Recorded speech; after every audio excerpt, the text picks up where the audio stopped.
Hello and welcome to Not Just Ads. Change is happening at such a fast pace in the digital media and advertising industry and is requiring entire sectors and companies to literally reinvent themselves.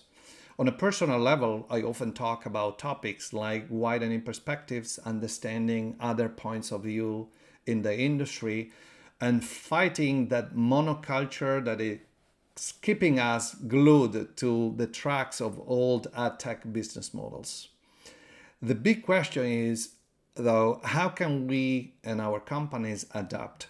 This is why I wanted as a guest in this episode of Not Just Ads, Anne Riley, a certified adaptability coach and former colleague of mine at Yahoo. She literally reinvented herself from senior international media roles to the current one. We will cover topics like mental flexibility, and example of it could be embracing new ideas, creative problem solving, effective collaboration, adapting to change, continuous learning. And for some, this could feel like very theoretical, used to daily tight deadlines in the media and advertising industry. But that's exactly why I wanted Anne here, because she is very experienced. She knows what tight deadlines in the media and advertising industry means. And she will tell us why adaptability is a fundamental aspect to consider and cover. Enjoy.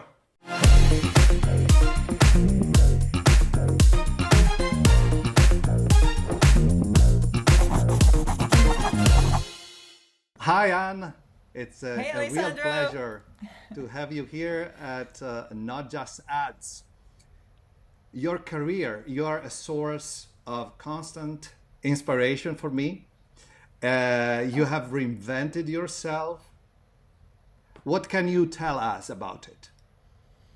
Well, thank you for having me here, and that's a very nice compliment. I truly appreciate that from you. So I have reinvented my career. I've had an international business career, and I've worked in Asia, I've worked in the US, and I've been in Europe working here in EMEA for the last 15 years. But we know each other from Yahoo, and I worked in New York for Yahoo, and then came over to be the commercial director of the European mid-market team here.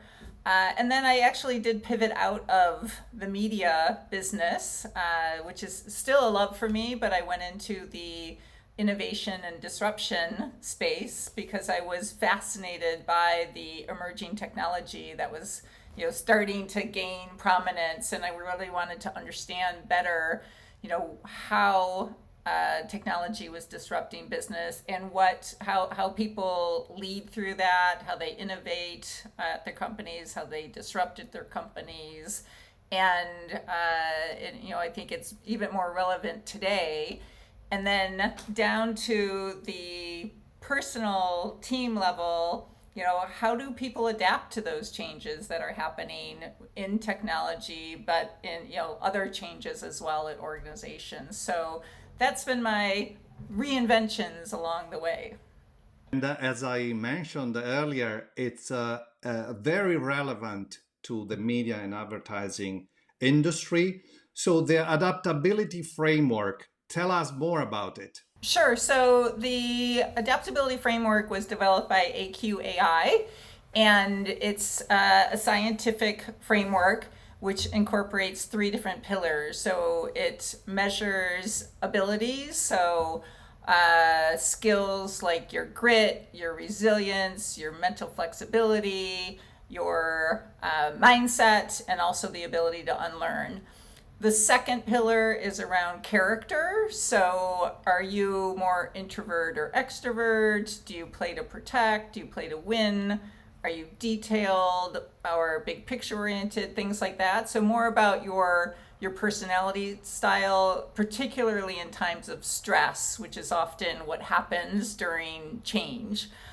And the third pillar after ability and character is your environment. So, this is super important. Is your environment set up to support change, or does it hinder change? Because even the most adaptable person and team cannot flourish and thrive in an environment that hinders change. And we will go in depth into some of these pillars, some of these elements.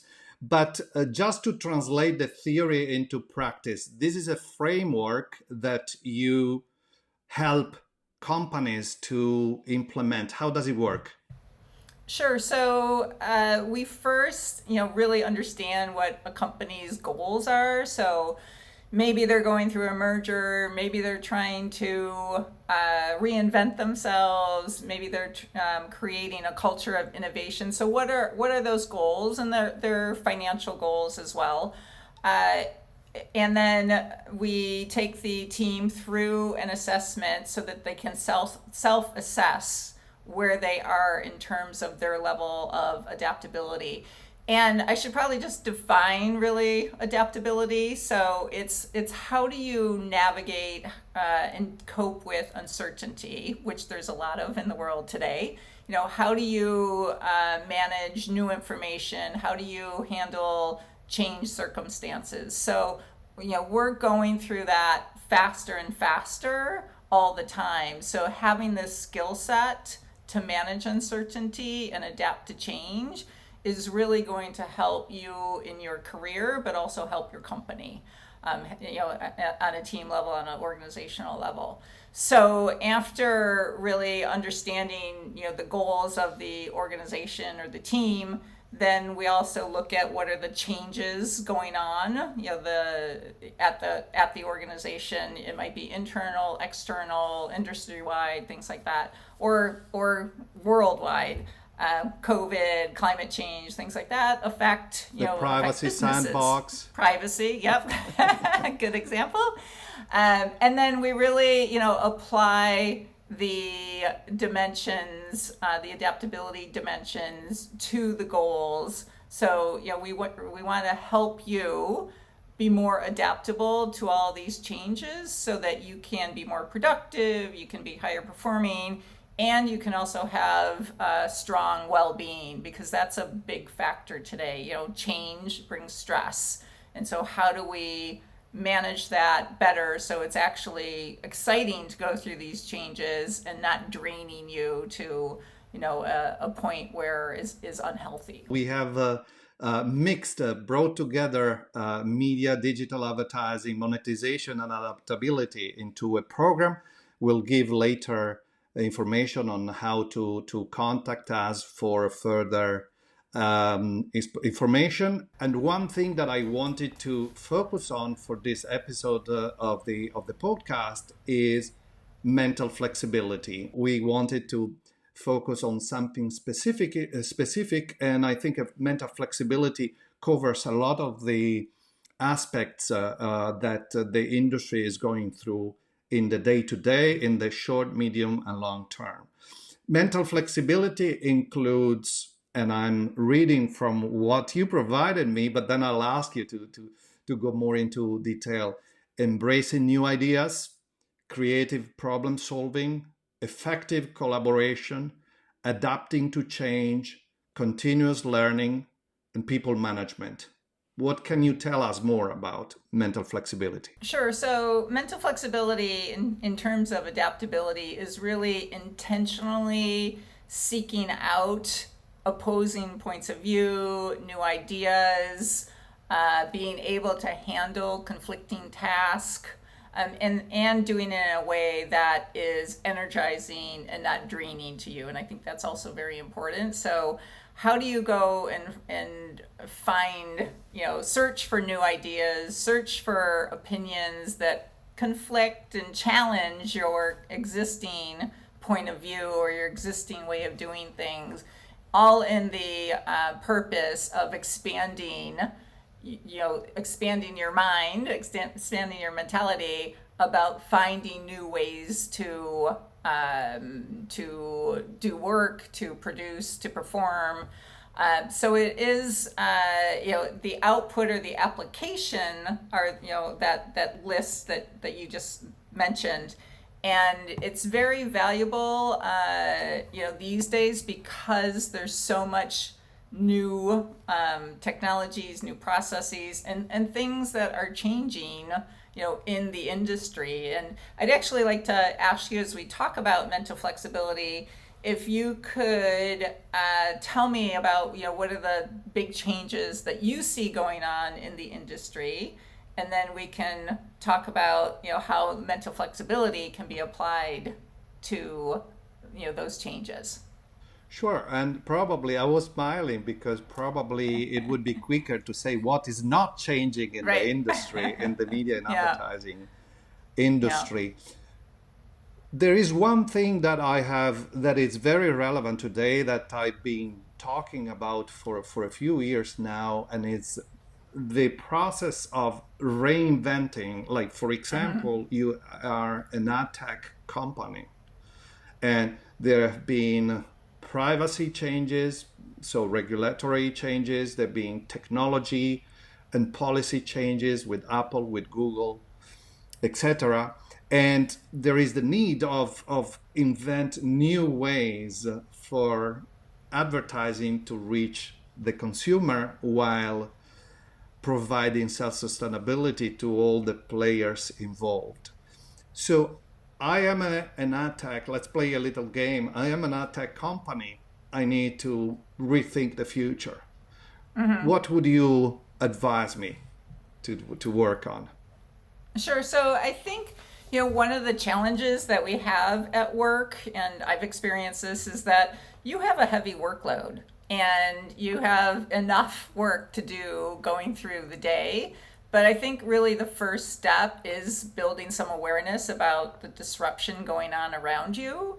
So even devoting, 15 minutes, 30 minutes, a day or every other day to start, if you need to do that, to really exploring what emerging technology is happening, what are the startups that are showing up in your industry, what's going on in adjacent industries, and just even that, exploration of new ideas will open up a lot in terms of, things to think about and really challenge, how you're doing business on a day in, day out basis.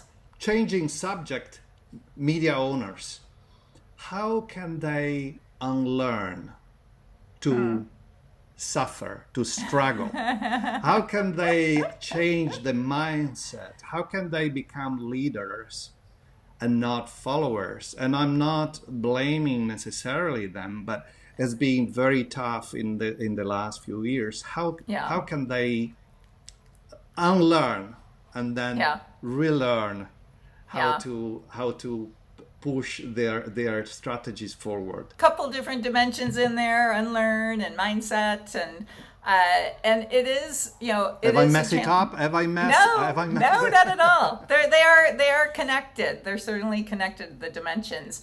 But unlearn is specifically, how do you let go of old habits, old ways of thinking, old processes, in order to learn new skills, learn new ways of doing things. And it is not easy because we're conditioned. We've spent a lot of time, we've invested, time, money, effort in building up these skills or building up these processes and businesses. But I think the big thing is almost like questioning everything you do, like, and intentionally asking yourself, am I doing this because I'm on automatic, or is this still the best way to do it?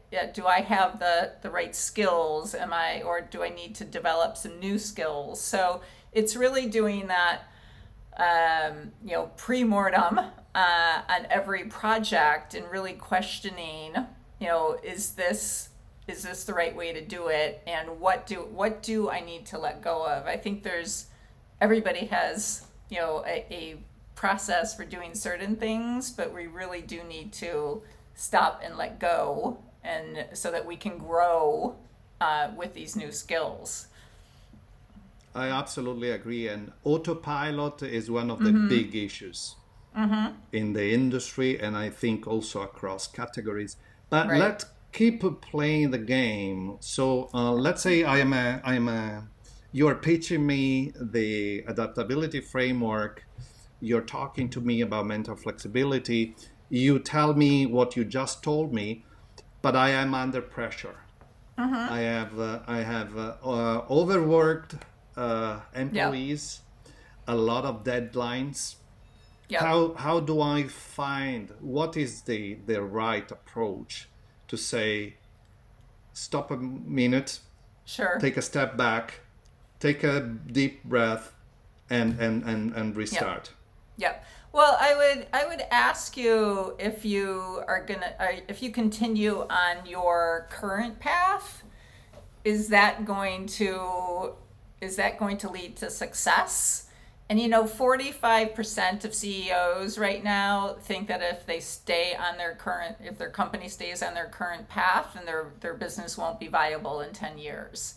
So CEOs are thinking about, how do I need to change? What do we need to change? And it is this, doing the same thing quarter in, quarter out. Uh, is not really going to be the answer, especially with new technology, new competitors. With AI, we've just seen an explosion of new tools, new businesses, and if you continue to do things as you always did, then you're not going to be viable in the next few years. So I think it's almost imperative that companies and leaders stop and say, hey, we really need to examine, are we doing this the best way? And what are these changes that are going on in our company, in our industry? What's the emerging technology? Who are the potential disruptors? And how do we rethink our approach to business on a day-to-day basis? Because otherwise, you're going to burn out your employees as you burn down your business. This is totally relevant, and it's a recurrent topic that I'm talking about. And you mentioned CEOs, you mentioned their beliefs, but how? And this is a huge limitation in the industry. How do you help leaders in actually bringing that to their organization? Because one thing is to say it in Yeah. public at an event, an interview, and the other thing is actually embedding it in your strategies and objectives. And the second reason why this is very relevant is because it's part of the program that we have launched together, where we work on alignment Right. of objectives and incentives on the strategy, and with adaptability embedded in it. So Yeah. how do you talk to senior leaders? I mean, you have had this very senior sales roles in global organizations. How do you make sure that the objectives of those in your role are Right. actually enabled by the CEO, the Right. CRO, the CMO? Sure. Yeah, and I do think that I was that business person inside a global organization, and so I'm very sensitive to the fact that this needs to bring ROI to the company. And there are ways to measure adaptability in terms of increased performance, employee engagement, bringing products to market faster, things like that, because adaptability does drive innovation and performance and well-being. So when I'm speaking with senior executives, I'm reinforcing the need that, in this new rapidly changing world, they need to empower and energize and elevate their entire team, because they cannot do it alone. They can't do it with their, just their senior executive team. They need everybody at the organization to rise up and to understand, what's going on in this new AI world. And I think this whole concept of adaptability, it's really, at the core of your performance and your well-being, because the change is not going to stop. It's going to get faster and faster. So really learning how to deal with uncertainty, learning how to deal with industry shocks, decisions being reversed, for example, and all new information, change circumstances. It's really a skill that needs to be embedded throughout the organization. So we look at, again, the goals that the CEO has laid out, the vision, and the North Star, and how do we apply the key dimensions against their goals, key adaptability dimensions against their goals, in very practical applications. So maybe it's a product launch, maybe it's this, creating this culture of innovation. Maybe they're entering new markets. So how do we apply, whether it's, hey, we've got this 3-year plan and we really need to hit these goals. So what does our grit look like across the organization? Do we have the ability to follow these projects through? Or do we kind of get 70% there and then start losing enthusiasm and support from employees? So how do we actually increase our grit to get us through this transitional period? Because so many transition programs do fail at organizations. So, that's one example. And grit can be supported by different habits, by milestones, by celebrations, by intentional practice of getting through these difficult, challenging projects. And I'm sure that transformation leaders will be very interested to hear from you. What are the obstacles that you usually encounter in implementing this framework mindset? Well, I think it's, adaptability is a concept that's been around for a while. And I got fascinated in it because I've been hearing it more and more. But then I was asking myself, well, what is adaptability? How do I know if I'm adapting well? And how do I know if I'm adapting fast enough? And the AQAI, the assessment, helps you measure it. So the new part is that we're putting data behind it, and it's scientifically backed data. So we're in a data-driven business culture now, and we can give you data on how adaptable your team and your individuals are. And I think that's very important in bringing substance and measurability to this whole concept. I think that the pace of change will not slow down. Uncertainty will stay with us for the foreseeable future. What other tips and recommendations could you give us? Yeah, I completely agree that the pace won't slow down, and it will actually get faster. It's predicted that we're going to see more change in the next decade that we've seen in the past 100 years.